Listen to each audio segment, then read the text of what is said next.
자, 3번 르네상스 시계 인문주의 교육에 대한 설명을 옳지 않은 것은 정답은 2번입니다. 네.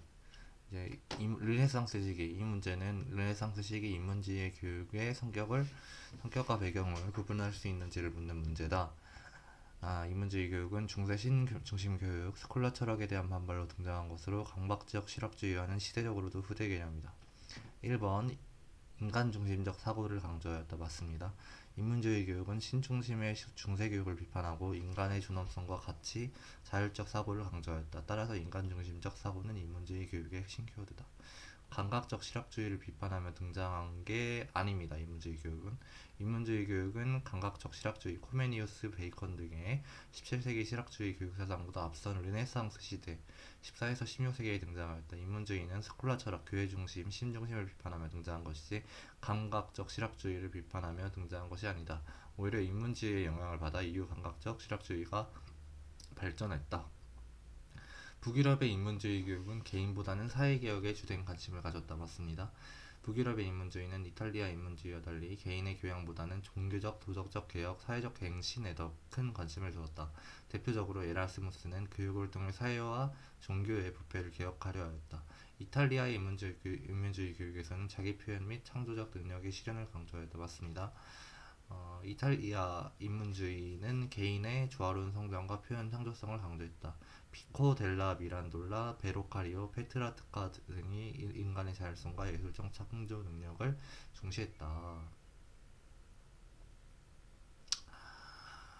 자, 이제 4번에 이제 교육은 교육 본래의 목적에 따라 그 기능을 다하도록 운영되어야 하며 정치적 파당적 또는 개인적 편견을 전파하기 위한 방편으로 이용돼서는 안 된다. 이거는 자주성의 원리랑 가장 맞습니다. 이제 자주성의 원리는 이제 교육은 정치적 권력이나 정당 사회 세력으로부터 독립되어야 하며 교육 본연의 목적, 인간 형성, 학문 탐구 등에 따라 자율적으로 운영되어야 되는 원리고요. 교육이 정치나 정권의 도구로 이용되는 것을 막기 위한 핵심 원리이다. 따라서 제시문에 정치적 파당적 개인적 편견을 전파하기 위한 방편으로 이용되어서는 아니 된다는 문과 일치한다. 정답. 합법성의 원리. 모든 교육 행정은 법령에 근거하여 합법적으로 이루어져야 한다는 원리로 제시문은 법적 근거보다는 정치적 중립과 독립성을 강조함으로 해당하지 않는다. 기회균등의 원리. 모든 국민은 성별, 신분, 종교, 지역 등에 관계없이 균등하게 교육받을 권리를 가진다는 원리. 교육기본법 제4조의 내용에 해당. 지방분권의 원리. 교육행정의 권한을 중앙에서 지방으로 분산하여 지역 실정에 맞는 교육을 실현하려는 원리. 그러나 제시문은 지방분권보다는 교육의 정치적 중립성과 자율성을 강조하고 있다. 자, 개별화 수업의 특징. 효율적인 수업을 위해 교수자가 주도권을 가지진 않습니다. 개별화 수업에서는 학생이 주도권을 가집니다. 교육 목표는 학습자 개인의 동기 능력, 희망, 흥미에 따라 선택되고 결정되고 평가 결과에 따라 교정이 이루어지거나 보충, 심화 과제가 이루어지고요. 그리고 개별화 수업에서는 학생의 수준과 속도에 따라 학습 내용의 분량과 진도 등이 결정됩니다. 개별화 수업은 학습자 중심의 대표적인 형태로 학생의 능력, 흥미, 학습 속도, 수준에 따라 학습 경험을 개별적으로 조정하는 것을 목표로 한다. 따라서 교사가 주도권을 가지는 것이 아니라 학습자에게 자기주도적 학습의 기회를 부여한다는 점이 핵심이다. 개별화 수업에서는 교정 목표를 모든 학생에게 동일하게 설정하지 않는다. 학습자의 흥미, 동기, 능력, 희망 등에 따라 개별적인 학습 목표를 세운다. 즉 각자 중심적 목표 설정이 이루어진다. 개별화 수업에서는 학습 진단과 형성평가를 통해 학습자의 이해 정도를 파악하고 그 결과에 따라 보충학습, 교정학습 또는 심화학습 과제를 제공한다. 이는 학습 결손을 줄이고 개별 성장을 돕는 핵심 절차이다. 개별화 수업은 교사 중심의 강의식 수업과 달리 학습자가 주체가 된다. 교사는 조력자, 촉진자의 역할을 하며 학습 진행의 주도권은 학습자에게 있다. 효율성을 이유로 교사가 주도권을 쥐는 것은 전통적 교사 중심 수업의 특징이다. 개별화 수업에서는 학습자의 수준과 속도에 따라 학습 분량, 내용, 진도, 시간을 조절한다. 따라서 모든 학생이 동일한 속도로 나아가기보다는 개인별 차이를 인정하고 조정한다. 자, 6번. 평생교육을 직접 실시하거나 영리를 목적으로 하는 법인 및 단체에 위탁하여 실시할 수는 없죠. 네. 비영리 법인 또는 단체에 위탁하여 실시할 수 있습니다. 각급 학교회장, 초등중등 교육법에 따르면 각급 학교회장이 평생교육법에 의거하여 학교의 평생교육을 실시하고자 할 때는 영리를 목적으로 하는 법인 또는 단체에 위탁할 수 없습니다. 네. 그리고 학교의 평생교육을 실시하기 위해 각급 학교의 교실, 도서관, 체육관, 그 밖의 시설을 활용해야 한다. 평생교육을 실시함에 있어서 평생교육의 이념에 따라 교육과정과 방법을 수요자 관점으로 개발 시행하도록 한다. 학교를 개방할 경우 개발 시간 동안에 해당 시설의 관리 운영에 필요한 사항은 해당 지방자치단체의 조례로 정한다. 이건 맞는 설명입니다. 그다음에 7번. 네. 여기서 연기준 예산제도의 장점 1, 2, 4번입니다. 우선순위가 높은 사업에 대한 집중 지원이 가능하다. 학교 경영의 구성원의 폭넓은 참여를 유도할 수 있다. 학교 경영 계획과 예산이 일치함으로써 규정이 합리적이고 과학적인 학교 경영을 지원할 수 있다. 이게 연기준 예산제도의 장점이고요. 이거는 점증주의 예산입니다. 이게 연기준 예산의 단점. 이제 3번이 이제 틀렸는데요. 그러니까 3번이 정답인데요. 네. 점등주의적 예산 편성 방식을 위해 시간과 노력의 부담을 경감할 수 있다. 이거는 연기준 예산제도의 단점입니다. 연기준 예산제도는 모든 사업을 0에서 다시 검토하여 우선순위를 새로 정한다. 따라서 불필요한 항목을 줄이고 우선순위가 높은 사업에 집중적으로 재원을 배분할 수 있다. 연기준 예산은 각 부서나 담당자가 스스로 사업을 분석하고 필요성을 논증해야 하므로 교직원 등 구성원의 적극적인 참여와 협의를 유도할 수 있다. 점증주의 예산은 전년도 예산을 기준으로 소폭 증감만 하는 방식이므로 검토 과정이 간단해 시간과 노력을 덜 들인다. 그러나 연기준 예산 제도는 오히려 매년 모든 사업을 처음부터 재검토해야 하므로 시간과 노력이 훨씬 많이 든다. 연기준 예산은 학교의 경영계획과 예산 편성을 긴밀히 연계하여 교장이 사업의 타당성과 우선순위를 근거로 합리적 과학적으로 예산을 운영할 수 있게 한다. 자, 여기서 보시면은 이제 공교육 정상화 촉진 및 선행교육 규제에 관한 특별법에 금지하는 행위.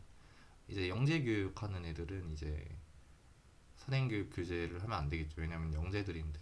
네, 그래서 3번이 이제 영재교육기관은 이제 영재학교, 영재교육원 등은 영재교육진흥법에 따라 별도의 법적 근거로 운영되는 특수교육기관이다. 이 기관들은 학교교육과정의 범위와 수준을 벗어난 내용을 다룰 수 있도록 법적으로 허용되어 있다. 따라서 선행교육규제법의 금지 대상에서 제외된다. 맞습니다. 자, 그러면 이제 문제에서 공교육 정상화 촉진 및 선행교육 규제에 관한 특별법에서 금지하는 행위는 1, 2, 4번이겠죠. 지필평가, 수행평가 등 학교 시험에서 학생이 배운 학교 교육과정의 범위와 수준을 벗어나는 내용을 출제하여 평가하는 행위. 각종 교내대회에서 학생이 배운 학교 교육과정의 범위와 수준을 벗어난 내용을 출제하여 평가하는 행위. 대학의 입학 전형에서 고등학교 교육과정의 범위와 수준을 벗어난 내용을 출제 또는 평가하는 대학별 고사를 실시하는 행위입니다. 학교 시험에서 교육과정의 범위나 수준을 벗어난 내용을 출제 평가하는 것은 명백히 선행교육 금지 조항에 해당한다. 따라서 금지되는 행위이고요. 그 다음에 각종 경시대회나 논술대회 등에서도 교육과정을 벗어난 수준의 문제를 출제하여 평가하는 행위 역시 금지되고요. 이 역시 선행학습을 유도하거나 비교육적 경쟁을 주장할 수도 있기 때문입니다. 그리고 대학의 입학 전형, 수시, 정시 등에서 고등학교 교육과정의 범위와 수준을 벗어난 내용을 출제 평가하는 것은 금지된다. 이는 공교육 정상화와 선행학습 부담 완화를 위한 핵심 조항이다. 브루너의 교수 이론에 근거한 수업으로 보기 어려운 것 1번입니다.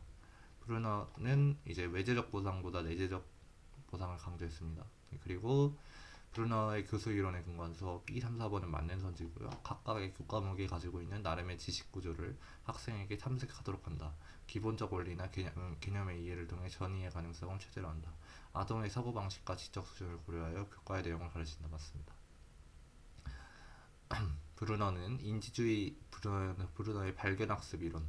브루너는 인지주의 학습 이론가로 학습자의 자발적 탐구와 내재적 동기를 중시했습니다. 브루너는 학습의 동기를 내재적 보상에서 찾았다. 즉 학습 그 자체에서 오는 즐거움과 성취감이 학습을 지속시키는 원동력이라고 보았다. 반면 외재적 보상, 점수, 칭찬, 상대는 일시적이며 학습의 깊이를 저해한다고 보았다. 따라서 외재적 보상을 강조하는 것은 브루너의 교수 이론과 어긋난다. 브루너는 각 교과마다 고유한 지식의 구조가 존재하며 이를 학생이 스스로 탐구하도록 하는 것이 교수의 핵심이라고 보았다. 즉 단편적 사실 암기보다 교과의 기본 개념과 원리를 이해하도록 해야 한다. 브루너는 학습의 전이를 중시하였다. 학습 학문 구조를 이해하면 새로운 상황에서도 그 지식을 응용할 수 있으므로 전이 가능성이 높아진다고 보았다. 브루너는 나선형 교육 과정 개념을 제시하였다. 아동의 인지 수준 발달 단계에 맞게 교과 내용을 단순화하여 가르치되 발달함에 따라 점차 심화시키는 방식이다. 즉 아동의 서구 발달 수준을 고려해야 한다는 점을 강조하였다. 전체 수학 평가를 했는데 전체 학생의 수학 원점수는 평균은 70, 표준 편차가 10인 정규 분포를 따랐다. 원점수 80을 받은 학생이 포함된 100분위 교과는 그 Z점수, 원점수 Z점수 이 원점수 80점 받은 학생의 Z점수는 이제 원점수 빼기 평균 나누기 표준 편차니까 1이죠. Z점수가 1이면은 이제 T점수가 60이고 스테다인 구간은 7 정도고 100분위가 84.1이니까 정답은 3번. 네, 그렇게 됩니다. 이 표를 외우시면 됩니다. Z가 마이너스 3일 때 T는 20, 스테나인 구간은 1, 100분위는 0.1. 이제 주의하실 게 스테나인은 구간이니까 특정된 게 아니고 근사치입니다. Z는 마이너스 3, T는 20, 스테나인 구간은 1, 100분위는 0.1. Z는 마이너스 2, T는 30, 스테나인 구간 1, 100분위 2.3. Z는 마이너스 1, T는 40, 스테나인 3, 100분위 15.9, Z는 0, T 50, 스테나인 5, 100분위 50, Z1, T 60, 스테나인 7, 100분위 84.1, Z는 2, T는 70, 스테나인은 9, 100분위는 97.7, Z는 3, T는 80, 스테나인은 9, 100분위는 99.9. 자, 그 다음에 유네스코의 21세기 국제교육위원회에서 제시한 21세기를 준비하는 4가지 학습이다. 이 내용을 담고 있는 보고서. 알기 위한 학습, 생하기 위한 학습, 존재하기 위한 학습, 살기 위한 학습은 들로어가 제시한 거고 정답이 2번이죠. 학습 감추어진 보물. 네. 모두 유네스코 국제교육위원회 자크 들로르 위원회가 1996년에 발표한 보고서 Learning the Treasure Within. 네. 학습 그 속에 감춰진 보물의 핵심 내용이죠. 이 보고서는 21세기 교육의 기본 방향을 제시한 세계적 교육 비전 보고서로 평생학습의 4개 기둥, 아까 말한 거, 알기 위한 학습, 행하기 위한 학습, 존재하기 위한 학습, 함께 살기 위한 학습을 제시했죠. Lifelong Learning for All, 그러니까 만인을 위한 평생학습은 OECD가 제시한 평생학습 관련 보고서로 교육기회 확대와 평생교육 체제 구축을 다룹니다. 그리고 지구지식경제에서의 학습은 세계은행의 보고서로 지식기반 사회에서의 평생학습의 경제적 중요성을 강조한 거고요. 순환교육, 평생학습을 위한 전략은 OECD 1973년의 보고서로 학교 교육 이외에도 교육 기회를 순환적으로 제공하자는 전략 순환교육을 제안한 내용입니다. 그리고 정보처리 이론의 부호화 과정. 네. 부호화 과정은 이제 4번 아니고 정보처리 이론의 부호화 과정에 해당하는 게 1, 2, 3번인데요. 필요한 정보를 도표, 개념지도, 개요 등으로 조직하고 새로운 정보를 장기 기억에 저장되어 있는 선행 지식과 연결시키고 새로운 정보를 유사하고 유관한 정보 조각과 연합하여 유의미하게 한다. 이게 정보처리 이론의 부호화 과정입니다.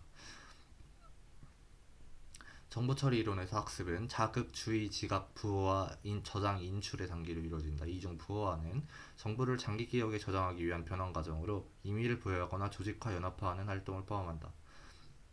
도표, 개념지도, 개요 작성 등은 정보를 조직화하여 장기 기억 속에서 구조적으로 저장되도록 돕는 대표적인 부호화 전략이다. 새로운 정보를 기존의 지식과 연결하는 것은 정교화 전략으로 장기 기억에 효과적으로 저장되도록 하는 부호화 과정의 핵심이다. 새로운 정보를 유사한 정보와 연합하여 의미 있게 만드는 것은 연합과 유의미 부호화 전략에 해당한다. 이는 새로운 정보를 이해하고 기억하는 데 필수적이다. 새로운 자극에 주의를 기울일 수 있도록 화려한 멀티미디어를 사용한다. 이거는 주의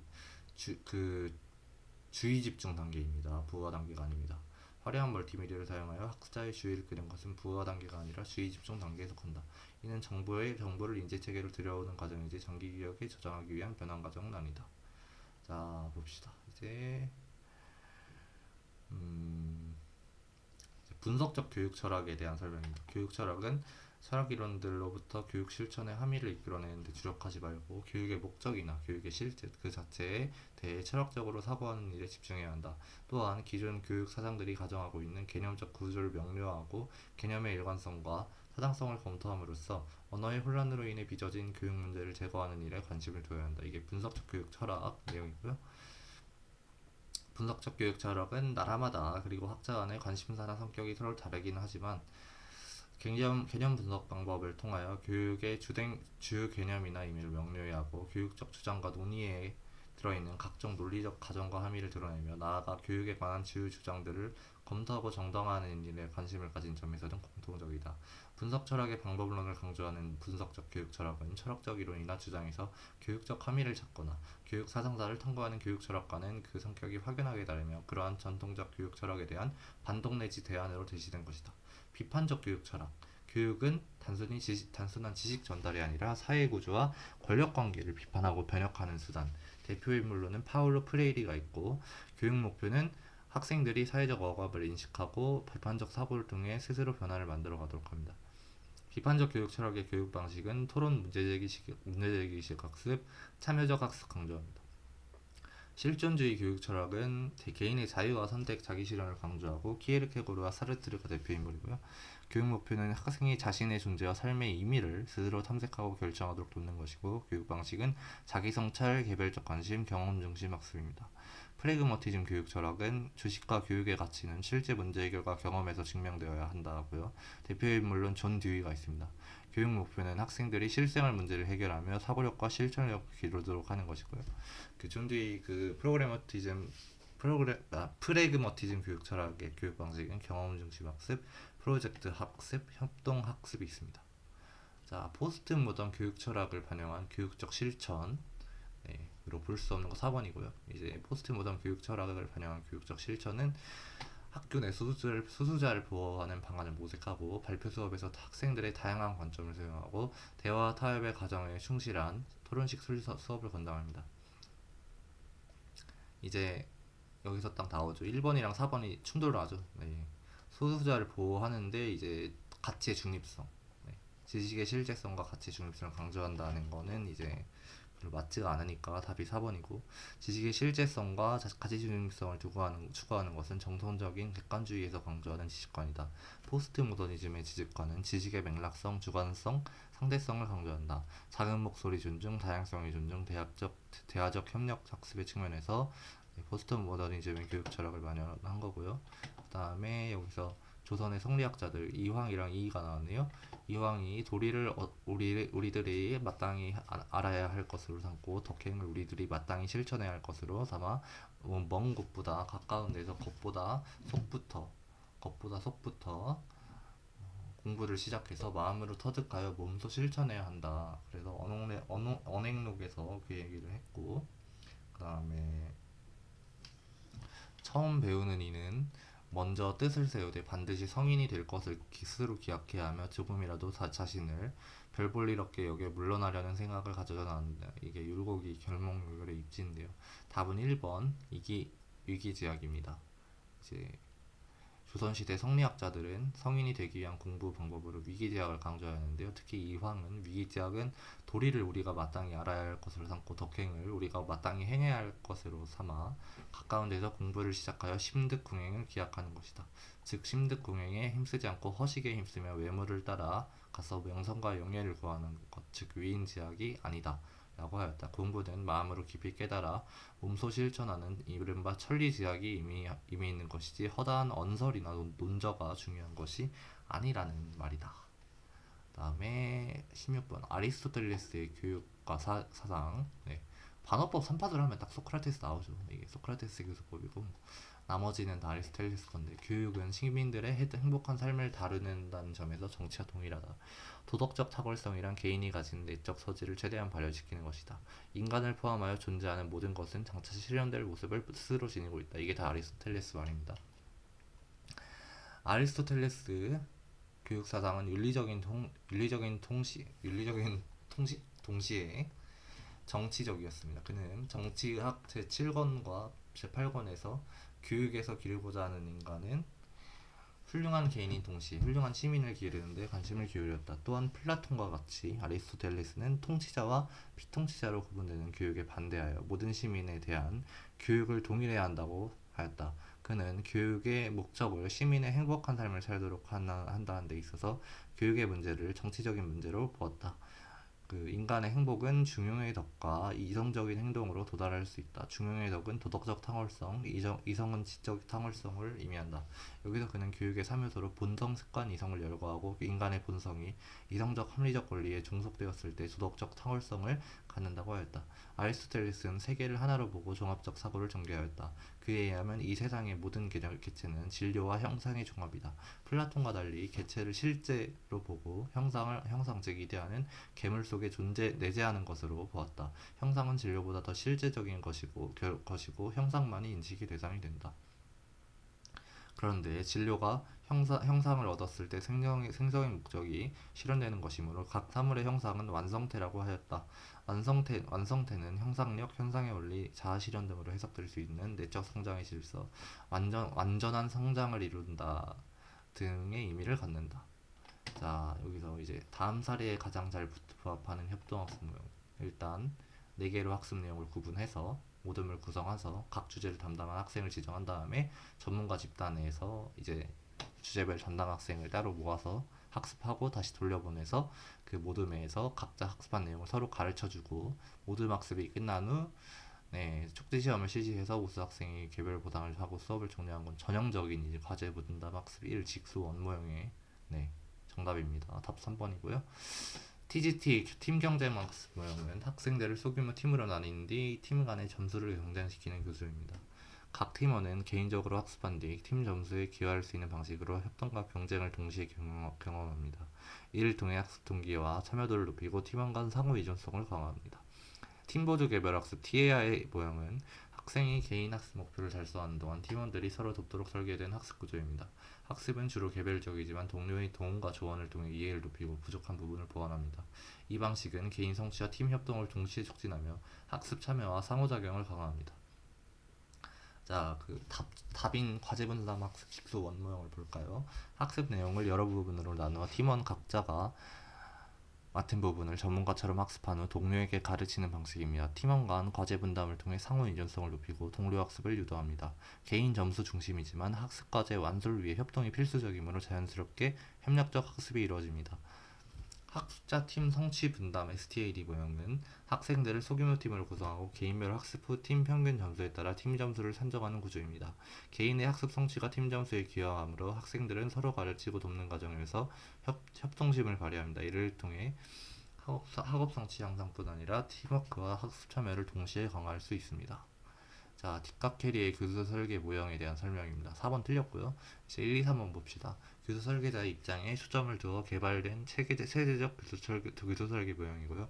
교수 분석 단계에서는 수업 목표의 유형을 구분하고 세부 과제를 도출하고 수행 목표 진술 단계에서는 학습자에게 기대되는 성과를 구체적으로 진술한다. 이게 뒷각 캐리의 교수 설계 모형에 대한 설명이고요.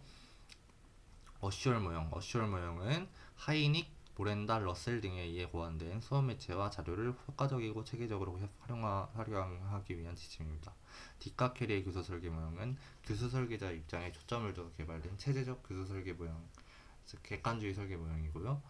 뒷각 캐리의 교수 설계 모형은 최종 학습 목적을 성취하기 위해 학습자가 배워야 할 학습 유형을 결정합니다. 이 단계에서는 학습자가 그 학습 과제를 학습하기 위해 필요한 하위 기능 및 그 학습을 하는데 필요한 학습 절차 등을 분석하고 학습 절차 등이 분석되고 결정됩니다. 그리고 학습 과제 분석의 결과와 학습자 특성의 분석 결과를 기초하여 학습자들이 수업이 끝났을 때 성취해야 할 학습 목표들을 구체적으로 진술합니다.